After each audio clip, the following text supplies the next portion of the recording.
What's up everyone, this is Yeeflex and welcome back to another behind the scenes video. In this behind the scenes video we're going to be breaking down my song here, Iacon. So as you guys know in the previous behind the scenes videos, I'm going to break this video down into basically three parts. The first part of the video is going to be the story and conception on how Iacon came to be and why it was made. The second part of the video is going to basically be me breaking down the structure and some of the sounds that I use to create the song Iacon. And the last part of this video is just going to be some general fun facts and release reasons for why I chose to release this song the way I did. So overall, those are going to be the three things to break down in this video. So we'll go and now go into the first part of this video, which is the story and conception behind this song. So basically I made this song a long time ago. I actually made a behind the scenes video for this song a long time ago, which was the first version of the song, which I called The Journey Through Iacon. I want to say I made that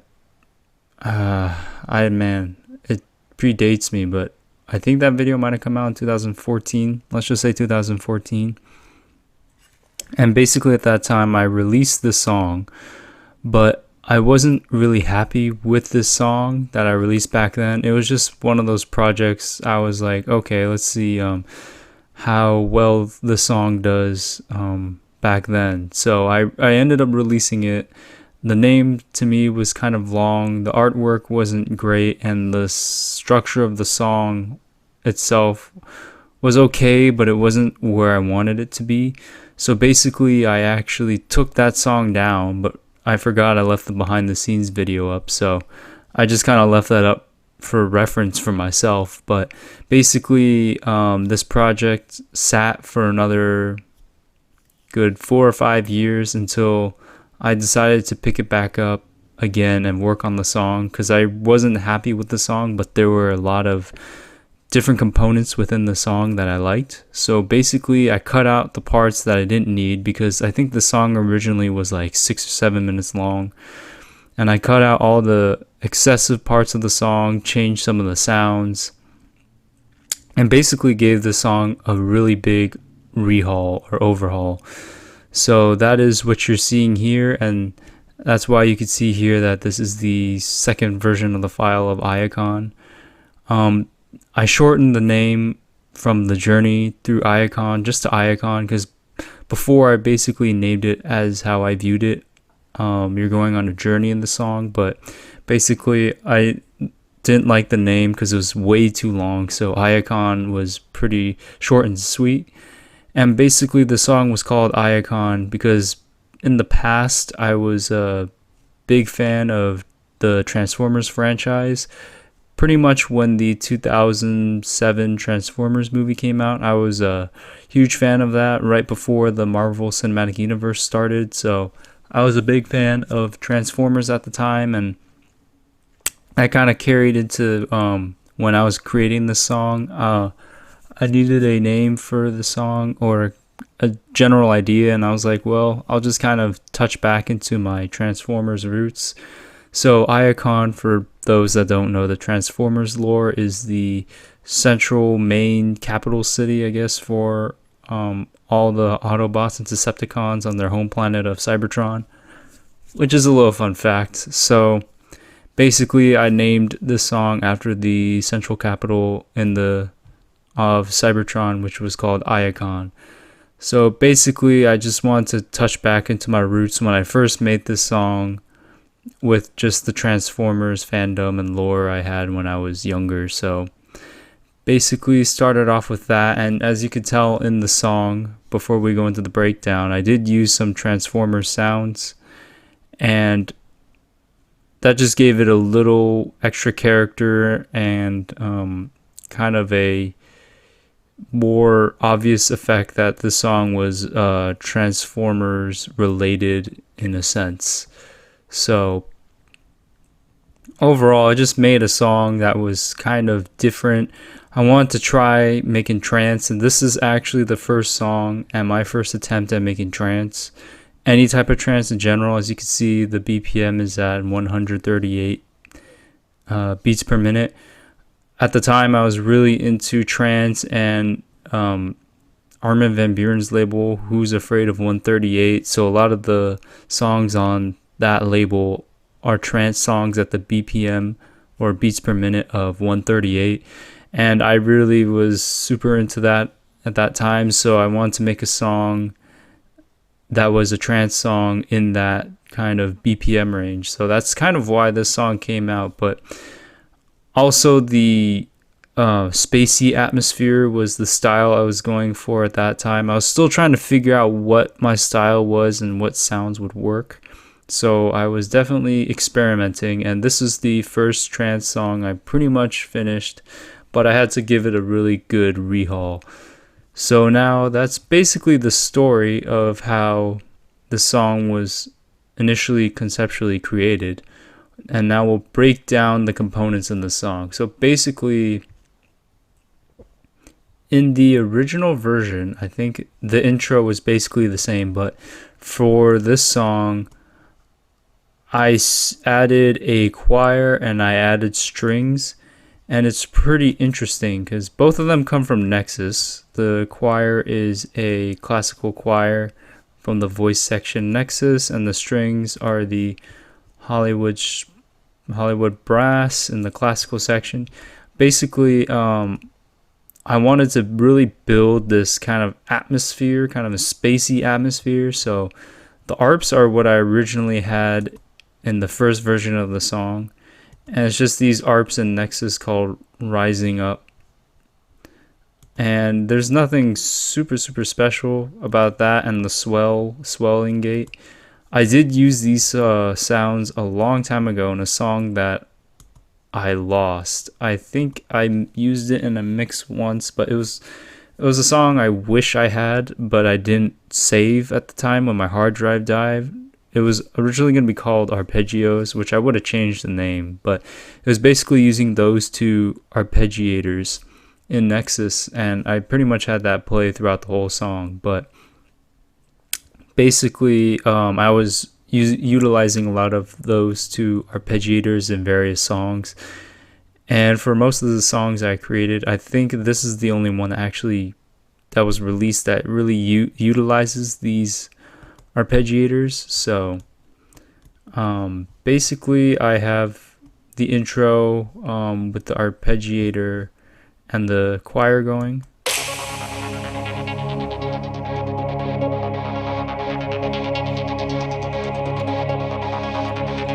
So that goes, and then I have the percussion that comes in. So basically I have the kick sound coming in, which is the kick 71. So I have that as kind of the intro kick. Then I have these beep sounds. So this is a sound I got when I started producing from some Ableton Live tutorial on YouTube that I first watched when I first was learning how to use Ableton. And those are some like old sounds. I mean, I think you can still find that video today, but it might be very dated because at the time I was watching that video, I was using Ableton Live 8 Standard. So that's at least three versions behind. So, and then after that, I have these hi-hats, as you guys have seen in previous videos. This is from the Music Radar pack. So I just have a couple of those, and basically some sidechain, and that comes in, and basically the kick comes in, and then I have the choir and the strings pretty much connect to each other. So the choir plays and then the strings come in, which I thought was a very interesting effect, while the sub bass comes in a little right when the kick comes in. So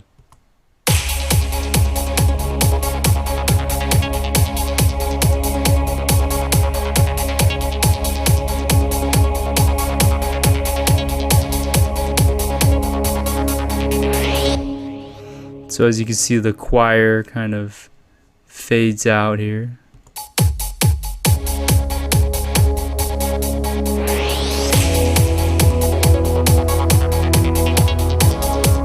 So basically, what I did in this section is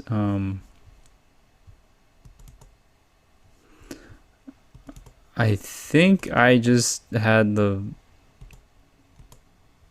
filter kind of, let me see here.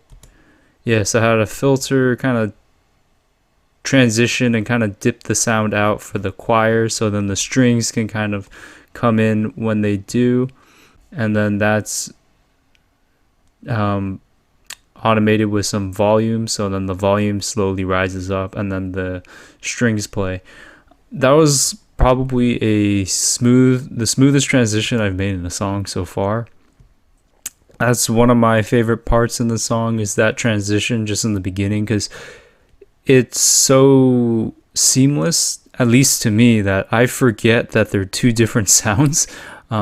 A couple times when I've listened back to the song, I thought they were the same sound and forgot I used a choir that faded out into brass strings. So sometimes I even fake myself out. But basically, to move past that, I have the white noise risers. I have my own massive riser in here. I have the Vengeance transition sounds that I've shown in a previous video. And basically, to tie in this section into the kind of break, melodic orchestral break sound, I used a transformer sample. So basically, this is a sample I found online. Honestly, it could have been from the Sound Bible, and then I added a -1 to the transpose to just tune it down a hair. And basically, on this sound, I tuned it down just a little bit, then added some grain delay, EQ'd it, added some delay and some reverb, so then it would give it a fuller but like kind of distorted transforming sound, as you'll hear.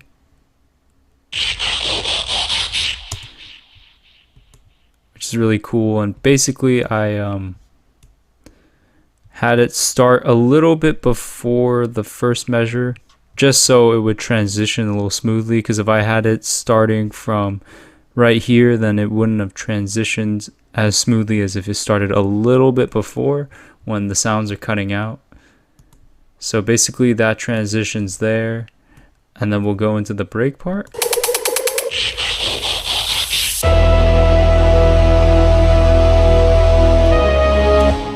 So in this song, I would say my favorite part is this orchestral part, and this is kind of what I would ideally like to make in the future in my songs. Basically, it's like a brass sound playing, and I think this was just like a stock brass sound in Ableton Live 8 at the time, because when I originally built this song, I built the song in Ableton Live 8.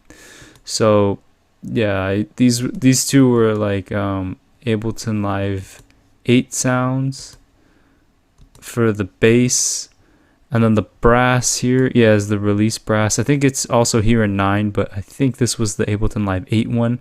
Super clean brass sound. This was one of the first sounds I used as a lead in most of my songs in the past, because I didn't have the Suite version, and I didn't have a lot of my third-party plugins situated. I didn't know how to utilize them, so I used a lot of in-house stock plugins. So basically, I used this release brass and the electric screamer, which is kind of like a guitar sound. But basically, I layered Ambiance, the brass sound, strings, and then the bass sound. So the bass sound, as I showed before, is just some Ableton Live sounds, so stock plugins.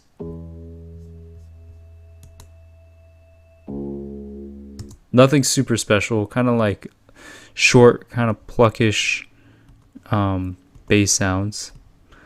I added some strings, which is the Hollywood brass, so just added it to this section to give it some fullness. And then the ambience, or the ambiance is basically this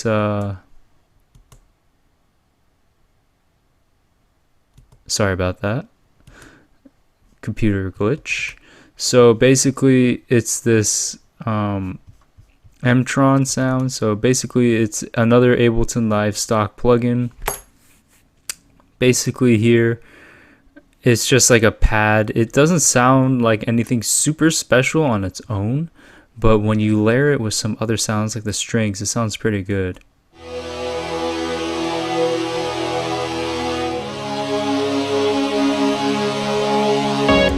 So if I were to take out the strings, it would sound interesting.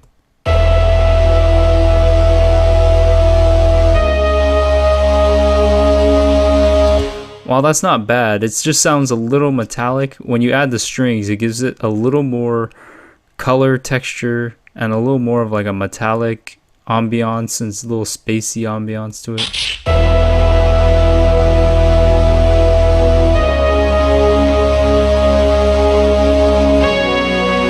Since we're going for the Transformers vibe in this song, like it might as well give like a little bit of a metallic sound to it. So basically the sub bass is also playing as well as playing the low end, and this is probably the more orchestral part because like the brass plays, and then the tricky part of this song in this part was having this jump chord lead. This was also another lead sound that I used a lot in the past. I just left this sound in because I didn't feel like switching this sound out from the old version, and it's just like a typical dance lead in Nexus, but it gives kind of the alternate melody when it comes in while the brass is playing, because I think the brass is playing along with the chord progression, and then the jump chord kind of has its own lead.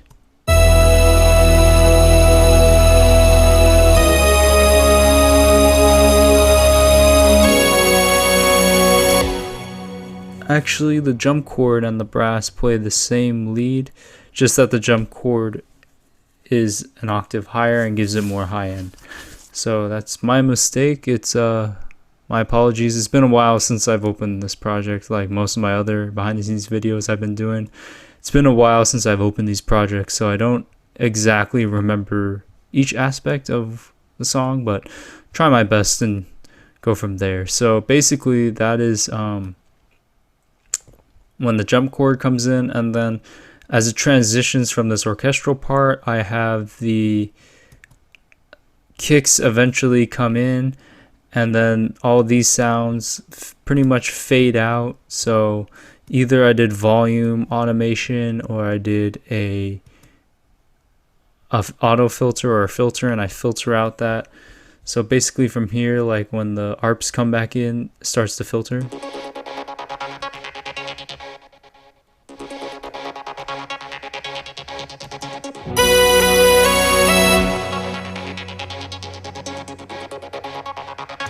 Yeah, so basically the sounds aren't playing because the start of the root note is here, but basically these sounds, as you hear in the final mix, these sounds basically just kind of fade out, and then the kick slowly comes back in with a high pass filter, and basically just comes back in just as a general kick, and then transitions into this part.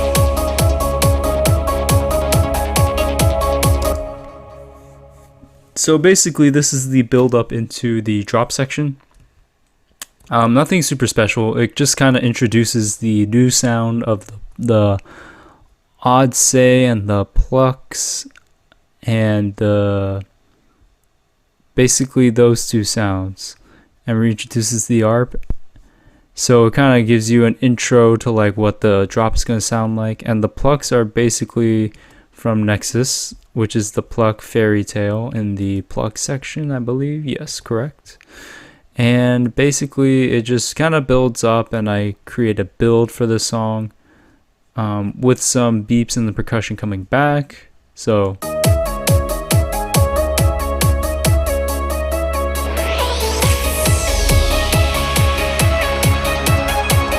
and I re-add the choir in just to give it some, you know, epic ambiance to build up into the drop.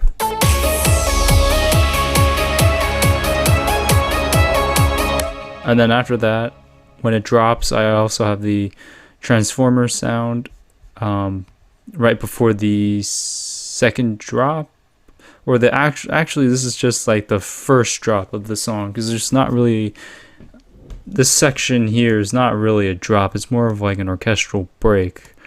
So basically into the main and first drop of the song.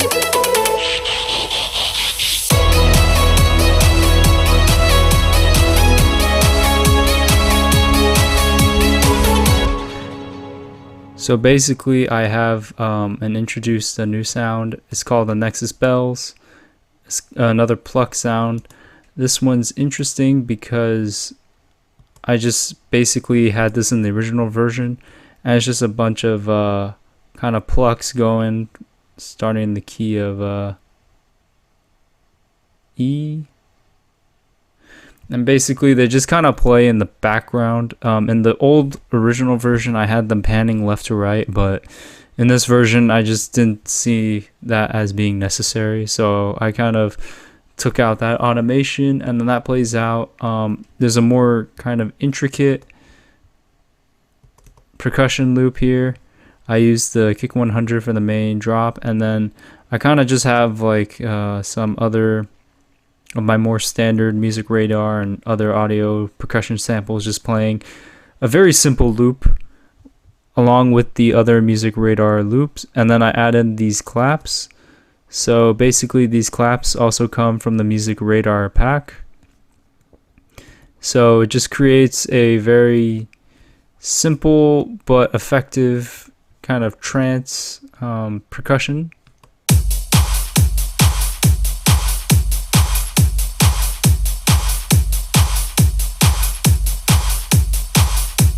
Super simple, super basic, but gets the job done because I don't need too much because there's a lot of other sounds going on.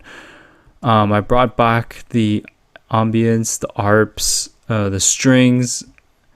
I left the plucks in, and then the odd says playing with the Nexus Bells. So there's a lot of high-end stuff going on, so I didn't want a super complicated percussion beat because there was already so much high-end and stuff going on that I really didn't need too much happening before. Otherwise things would clash, because that was the biggest issue with this part, was having the bells play with the plucks and the odd say, since a lot of the sounds are in the same sound frequency. So I was just trying to avoid too much clashing. But basically that is the drop section. Have a pretty simple thing in terms of percussion, and then have the odd say playing the main lead, and it's just kind of the same type of arp. There's not really a chordal melodic melody, so it pretty much changes tune to like where the lead before in the break section here was more playing the chord progression and just alternating notes from the chord progression, where in this section I just made a kind of arp lead and had that play over and over again, which to me is super catchy. And yeah, that's pretty much the drop section.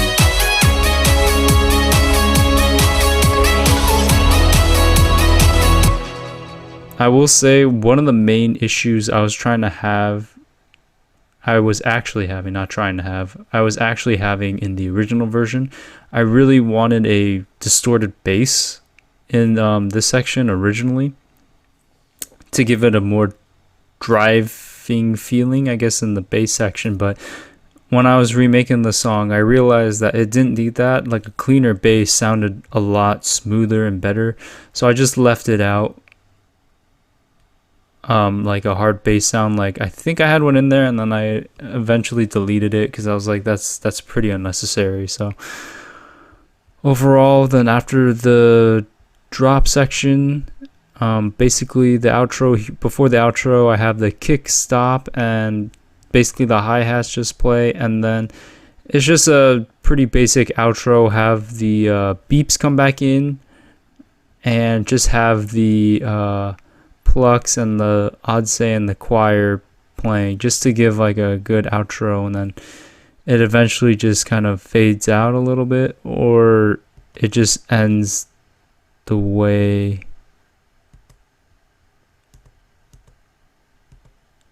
it just kind of ends with it playing. So no, not much fading there, and it just plays like a basic percussion loop.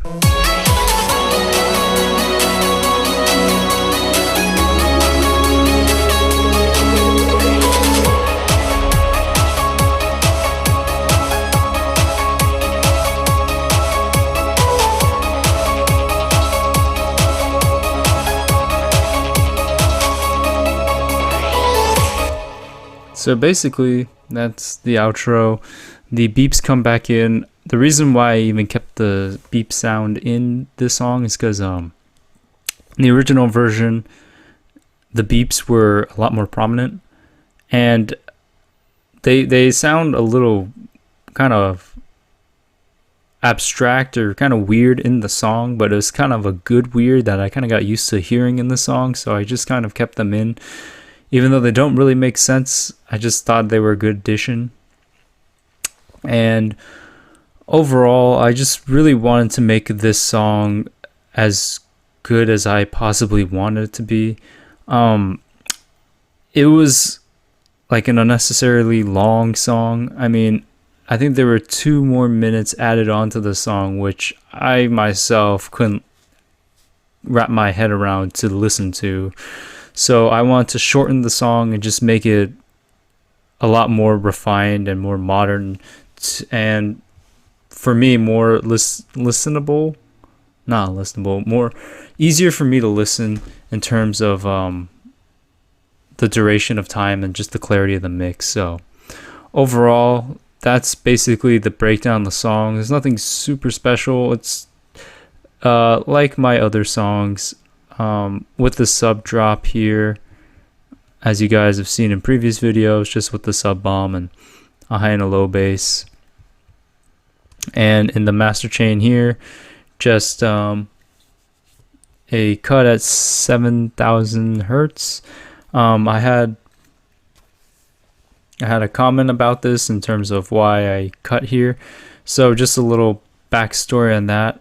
It's like a sidetracking thing now, but basically when I started, an artist that I was talking to a lot with when I first started making music, like he showed me an EQ when we tried to collab on a project, and he showed me his EQ where he cut in a couple different spots as well, but the 7,000 hertz is where he cut. And he said in that specific spot, like the mix sounds clear because it cuts out some high end. And at first I thought that was kind of unusual, but ever since I like took it out and then put it back in this exact cut right here, the mix actually to me sounded clear. So I've just been using that cut in most of my projects. Just I don't cut it in the master file anymore. I do it in individual channels more so than overall the whole song, because I don't think every sound needs that 7,000 hertz cut. But basically I just wanted to give some shed some light on that, because it is a little bit unusual. I personally don't see any other artists making cuts at 7,000 hertz, and that could just be something weird that I do, but for me it works. So if it ain't broke, don't fix it. So basically now just talk about the last thing, which is how I ended up releasing this video. So basically I tried releasing this song on Argo Fox, but the owner said this was a little too tech trance for Argo Fox, the channel itself, which makes sense. This was more of an unusual kind of spacey trance song, and it didn't really fit the sound of Argo Fox. So I ended up self-releasing the song, and it did a lot better the second time around than it did the first time around when I first released it. And overall the mix was a lot better, and just even though this isn't like one of my biggest songs, like it got 100 plays at least on SoundCloud, I think, or on YouTube. Either way, I'm just happy with people listening to it. I mean, I'm happy with people, like, let's say like 10 people listening to my music. To me, then a song's like successful. Unless like I'm releasing a song on a label, then like my threshold's a little bit higher. But my self-release songs, I'm happy if like 10 to 100 people listen to it. More than that, and then like I think the song's done well. So I have pretty low standards in terms of how many people listen to my music. But basically, that is Iacon. Sorry for all the mishaps throughout the video. with the freezing of the project not responding and me kind of forgetting certain words that I was trying to think of. Basically, going over some of these projects, I guess I forget which words to use, so sorry about that. But overall, I hope you guys learned something from this breakdown, and I hope you guys enjoyed the song Iacon. I really enjoyed making this song. I really would like to make songs in this fashion, more like in this break section, kind of like an orchestral thing like that. You might see that in the future, you might not. It's hard to say, but I could say this part of the song probably is my favorite, the orchestral kind of breakdown with the brass and stuff. So overall, that's Iacon in a nutshell. Again, I hope you guys learned something, and I hope you guys enjoyed the video. Alright, have a good one, everyone. Peace.